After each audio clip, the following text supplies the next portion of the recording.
Hi, welcome to PAFOW Live. It is Thursday, October 29th, which means next Tuesday is election day here in the United States. And so if you have not voted, please plan on voting on that day. If you are able to vote by mail, if you can take it to a drop box instead, that would obviously be preferred to ensure that it actually gets counted. Needless to say, it's a big deal, not only for what's happening here in the States, but around the world. So let's take our responsibility seriously and actually make that happen. I have the blessing of having a 19-year-old son who's voting for the first time. And so it was thrilling to actually go through the process with him. And it actually helped me to reflect, having had the good fortune of living different places around the world, how fortunate we are here in the United States to influence our future. And it saddens me when not more people actually do that. So please take your opportunity seriously and let's make that happen.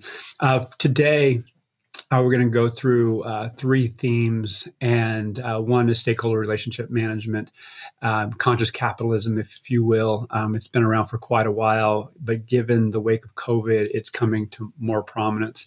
We're going to talk about the HR Technology Conference, which is going on right now to go on through tomorrow. So I'm going to highlight some themes that I've seen emerge from that event, citing three of my favorite people and presenters.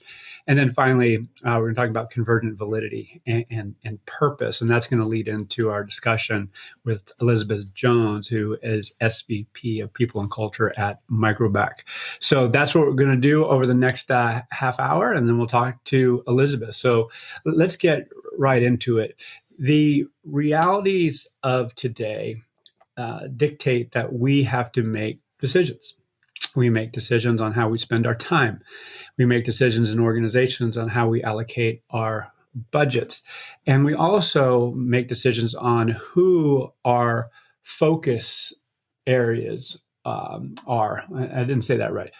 Who we're going to emphasize in terms of the outcomes that we're going to drive.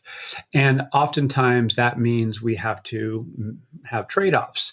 So with that in mind, within organizations, what has emerged over the years as this zero-sum game almost, where you have business outcomes on one side and people benefits or employee benefits on the other. And there is admittedly a trade-off. That being said, can this be optimized for both? Many organizations have historically weighted towards business outcomes, meaning, business benefits, and the people who are in the organization suffer. I just had a conversation the other day with an individual at a very prominent technology company here in the Bay Area. And she was talking about how that organization is effectively working them to death. And that is her own language in terms of how much work is put on her plate. And if that work isn't completed on time or to a level of satisfaction that's expected, the individual is blamed. And so from a macro sense, leadership has made a decision, either consciously or unconsciously, that they're going to maximize the outcome of their human capital. So the people in the organization have to do as much as possible to benefit the organization. Now, obviously, that's compromising the well-being of that individual in that circumstance. Now, there's a host of books behind me, Dying for a Paycheck by Jeffrey Pfeffer being one, The Purpose Economy by Aaron Hurst being another, where, hey, this is not okay. There has to be boundaries. So it invites the question, is it up to the individual to create and make sure those boundaries are in place? Or is it up to the organization, primarily leadership, to say, hey, we need processes and systems in place to understand the employee experience, understand where people are in their stage of life, what their workload is, what their resources are, and we're going to optimize for that. It might cost a bit more. It might compromise profitability, shareholder value, all those things that we learned in business school. That said, it is not only the right thing to do from a humanistic perspective, there are actually business benefits. It's not all about bleeding human capital, bleeding people for all they can produce just so they can be interchanged for the next person to come in. Human beings are not widgets. We're not machines. We have things that we need to accommodate in life. Namely, we have thoughts, feelings, ideas, and we have families and we have relationships and we have to take care of our physical self. So, with all that in mind, how are we going to honor the individual as well as achieve business outcomes? Now, that's been a quandary that goes back since we first started business and being aware of these trade-offs. That being said, in the early 2000s, there started to be some research around this idea of stakeholder relationship management.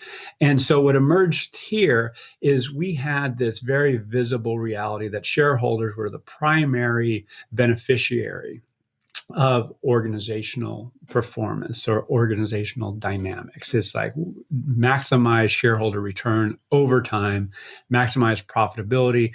Implicitly, that means minimize people spend. Now, in 2007, there's a book, Firms of Endearment, which I'll reference in a second, that talked about more equitably balancing the benefits to key stakeholders actually means that you will outperform your peers, in some cases by orders of magnitude, than those who are simply focused on shareholder benefits. Now, what drives me absolutely crazy is this research was done in the early 2000s, leading up to the publishing of the book in 2007. So we're 13, 14 years on. We've been through two economic crises. We're in the midst of a pandemic, and we had a couple of years ago, the Business Roundtable made a commitment that it's just beyond shareholder value, that we're making a commitment to the environment, the communities in which we do work. Yet, there's still those stories that are emerging, and in the wake of COVID, I shouldn't say the wake of COVID, in the midst of COVID, it's still our reality, is that people are being subjugated in ways that compromise their well-being. They compromise their safety sometimes. It compromises the fact that they might have to not take care of their kid or take care of their elder parent or somebody in their life because the business needs something produced. If it's all about employee productivity or worker productivity and not realizing the human needs, then that's going to be a problem. So going back to this notion is that if we can create governance structures and strategy formulation processes that actually accommodate these different stakeholder groups, and here's just an example of six, is that then we can craft people strategies and business strategies that are going to be more sustainable. And that is going to be a winnable strategy, not only as we go through COVID over the next 12 to 18 months or however long it's going to take, but certainly ongoing. Particularly, and this is where I'll wrap up, high value talent has choices. If they're treated like the woman that I mentioned earlier, then she can go elsewhere.